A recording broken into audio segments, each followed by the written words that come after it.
എല്ലാവർക്കും നമസ്കാരം. മീനു ടോക്കീസിൻ്റെ പുതിയൊരു വീഡിയോയിലേക്ക് സ്വാഗതം.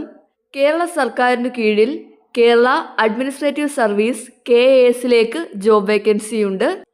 KAS ഓഫീസർ ട്രെയിനി തസ്തികയിലേക്കാണ് അപേക്ഷ വിളിച്ചിട്ടുള്ളത്. കേരള സർക്കാരിന് കീഴിൽ സ്ഥിരജോലിയാണ്. താല്പര്യമുള്ളവർക്ക് ഓൺലൈനായിട്ട് അപേക്ഷിക്കാവുന്നതാണ്. ഡീറ്റെയിൽസ് നോക്കാം. ഡെയിലി ഇതുപോലുള്ള ജോബ് വേക്കൻസികൾ അറിയാൻ ഇപ്പോൾ തന്നെ ഈ ചാനൽ സബ്സ്ക്രൈബ് ചെയ്യുക.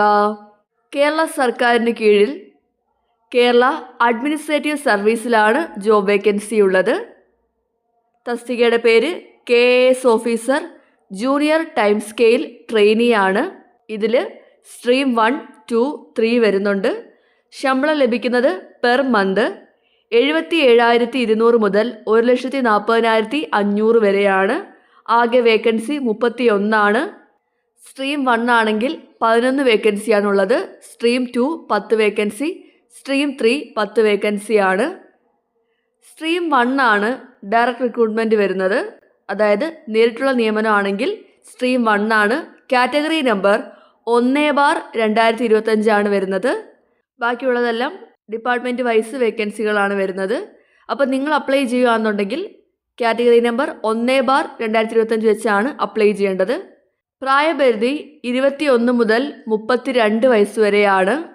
കാൻഡിഡേറ്റ്സ് 2/1/1993 1/1/2004 ഇടയ്ക്ക് ജനിച്ചവരായിരിക്കണം. ഇതുകൂടാതെ SC/ST കാറ്റഗറി ആണെങ്കിൽ 5 വയസ്സിൻ്റെയും OBC കാറ്റഗറി ആണെങ്കിൽ 3 വയസ്സിൻ്റെയും പ്രായത്തിൽ ഇളവുണ്ട്. ഇനി ക്വാളിഫിക്കേഷൻ എന്താണ് വേണ്ടതെന്ന് നോക്കാം. ബാച്ചിലേഴ്സ് ഡിഗ്രിയാണ് വേണ്ടത്. ഏതെങ്കിലും വിഷയത്തിൽ ഡിഗ്രി ഉള്ളവർക്ക് അപേക്ഷിക്കാവുന്നതാണ്. അപ്പോൾ ഇതാണ് ക്വാളിഫിക്കേഷൻ വേണ്ടത്. ഏതെങ്കിലും വിഷയത്തിൽ ഡിഗ്രി ഉള്ളവർക്ക് അപ്ലൈ ചെയ്യാവുന്നതാണ്.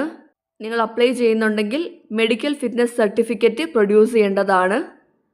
അതിൻ്റെ ഫോർമാറ്റ് ഇവിടെ കൊടുത്തിട്ടുണ്ട്. ഇനി എങ്ങനെയാണ് അപേക്ഷിക്കേണ്ടതെന്ന് നോക്കാം. അപേക്ഷിക്കേണ്ടത് കേരള PSC വഴിയാണ്. കേരള PSCയുടെ ഔദ്യോഗിക സൈറ്റായ www.keralapsc.gov.in വഴിയാണ് അപേക്ഷിക്കേണ്ടത്. സെലക്ഷൻ്റെ ഭാഗമായിട്ട് എക്സാം വരുന്നുണ്ട്. അപ്പോൾ എക്സാമിൻ്റെ സബ്ജക്ട്സ് എന്തൊക്കെയാണെന്ന് നോക്കാം.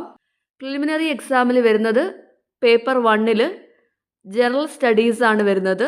ഒബ്ജക്റ്റീവ് മൾട്ടിപ്പിൾ ചോയ്സ് ക്വസ്റ്റ്യൻ ആണ്. 100 മാർക്കിനാണ് എക്സാം വരുന്നത്. എക്സാം ലാംഗ്വേജ് ഇംഗ്ലീഷിലും വരും, മലയാളം ട്രാൻസ്ലേഷനും ഉണ്ടായിരിക്കും. എക്സാം ഡേറ്റ് വരുന്നത് 2025 ജൂൺ മാസത്തിലായിരിക്കും എക്സാം വരുന്നത്. അടുത്തത് ജനറൽ സ്റ്റഡീസ് പാർട്ട് 2 ആണ്. 50 മാർക്കിനാണ് ക്വസ്റ്റ്യൻ വരുന്നത്. ഇനി പേപ്പർ 2 വരുന്നത് ലാംഗ്വേജ് പ്രൊഫഷ്യൻസി മലയാളമാണ്. 30 മാർക്കിനാണ് എക്സാം വരുന്നത്. പാർട്ട് 3 വരുന്നത് ലാംഗ്വേജ് പ്രൊഫഷ്യൻസി ഇംഗ്ലീഷ് ആണ്. 20 മാർക്കിനാണ് ക്വസ്റ്റ്യൻസ് വരുന്നത്. ഇനി മെയിൻ എക്സാമിന് പേപ്പർ 1 വരുന്നത് general studies part 1, paper 2 general studies part 2, paper 3 general studies 3 ആണ് വരുന്നത്. ഡിസ്ക്രിപ്റ്റീവ് എക്സാം ആണ് വരുന്നത്. 100 മാർക്കിനാണ്. എക്സാം ഡേറ്റ് 2025 ഒക്ടോബർ ആണ്. ലാസ്റ്റ് ഇൻ്റർവ്യൂ ഉണ്ടാകും. 45 മാർക്കിനാണ് ഇൻ്റർവ്യൂ വരുന്നത്. ഡേറ്റ് 2026 ജനുവരി അല്ലെങ്കിൽ ഫെബ്രുവരി മാസത്തിലായിരിക്കും. അപ്പോൾ ഇതാണ് എക്സാമിൻ്റെ ഷെഡ്യൂള് വരുന്നത്. ഇനി എക്സാമിൻ്റെ സിലബസ് കൊടുത്തിട്ടുണ്ട്, വിശദമായിട്ട് തന്നെ കൊടുത്തിട്ടുണ്ട്. നിങ്ങൾക്ക് ഈ നോട്ടിഫിക്കേഷൻ വേണമെന്നുണ്ടെങ്കിൽ കമൻറ്റ് ബോക്സിൽ ലിങ്ക് എന്ന് കമൻറ്റ് ചെയ്താൽ മതി. നിങ്ങൾ അപേക്ഷിക്കേണ്ട അവസാന തീയതി ഏപ്രിൽ 9 ആണ്. ഏപ്രിൽ 9 മുമ്പായിട്ട് തന്നെ അപേക്ഷിക്കുക. നിങ്ങൾ എക്സാമിന് പോകുമ്പോഴത്തേക്കും ഈ താഴെ പറയുന്ന ഏതെങ്കിലും ഒരു ഡോക്യുമെൻറ്റിൻ്റെ ഒറിജിനൽ കൊണ്ടുപോകേണ്ടതാണ് ID പ്രൂഫായിട്ട്. വോട്ടേഴ്സ് ID കാർഡ് അല്ലെങ്കിൽ ഡ്രൈവിംഗ് ലൈസൻസ് അല്ലെങ്കിൽ പാസ്പോർട്ട് അല്ലെങ്കിൽ പാൻ കാർഡ്, അങ്ങനെയുള്ള ഏതെങ്കിലും ഒരു ID കാർഡിൻ്റെ ഒറിജിനൽ നിങ്ങൾ കൊണ്ടുപോകേണ്ടതാണ്. ഫോട്ടോ കോപ്പി ആണെങ്കിൽ അലോ ചെയ്യത്തില്ല.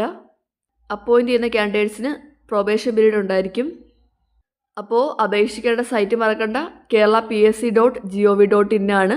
അപേക്ഷിക്കേണ്ട അവസാന തീയതി ഏപ്രിൽ 9 ആണ്. താല്പര്യമുള്ളവർ അപേക്ഷിക്കുക. അപ്പോൾ കേരള സർക്കാരിന് കീഴിൽ കേരള അഡ്മിനിസ്ട്രേറ്റീവ് സർവീസിൽ ജോലി ആഗ്രഹിക്കുന്നവർക്ക് ഇപ്പോൾ അപേക്ഷിക്കാവുന്നതാണ്. ഏതെങ്കിലും വിഷയത്തിൽ ഡിഗ്രി ഉള്ളവർക്കാണ് അവസരമുള്ളത്. താല്പര്യമുള്ളവർ അപേക്ഷിക്കുക. കാറ്റഗറി നമ്പർ 1/2025 ആണ്. താല്പര്യമുള്ളവർ അപേക്ഷിക്കുക. ഡെയിലി ഇതുപോലുള്ള ജോബ് വേക്കൻസികൾ അറിയാൻ ഇപ്പോൾ തന്നെ ഈ ചാനൽ സബ്സ്ക്രൈബ് ചെയ്യുക. മറ്റൊരു വീഡിയോയുമായി കാണുന്നവരെ നന്ദി.